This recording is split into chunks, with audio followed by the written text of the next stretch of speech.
ఈరోజు మహిళలలో ఉన్న టాలెంట్ను గుర్తించాలి, వాళ్ళకు అండగా నిలబడాలన్న ఆలోచనతోటి హైటెక్ సిటీ అని అంటే ప్రతి ఒక్కరూ మైక్రోసాఫ్ట్, ఇన్ఫోసిస్, విప్రో ఇలాంటి కార్పొరేట్ కంపెనీల గురించే మనం మాట్లాడుకుంటున్నాం.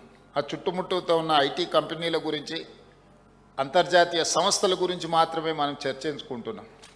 ఎగ్జాక్ట్గా హైటెక్ సిటీ పక్కన 3.5 ఎకరాలలో దాదాపుగా 1000 కోట్ల స్థలాన్ని 150 స్టాల్స్ ఈరోజు వాళ్లకు మహిళా సంఘాలకి ఇందిరా మహిళా శక్తి బజార్ అని పెట్టి 150 షాప్స్ని అక్కడ పెట్టి తండాలలో, గూడాలలో, మారుమూల పల్లెల్లో మహిళలు ఉత్పత్తి చేస్తున్న వస్తువులను అక్కడ అమ్మకానికి అవకాశం కల్పించి ఈ ఐటీ కార్పొరేట్ దిగ్గజ కంపెనీలతో పోటీగా ఈరోజు అంతర్జాతీయ స్థాయిలో అక్కడ ఒక వేదిక కల్పించినాం.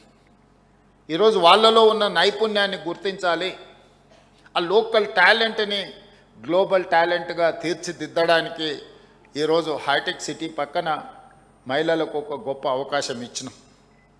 ఇలాంటివి ఎన్నో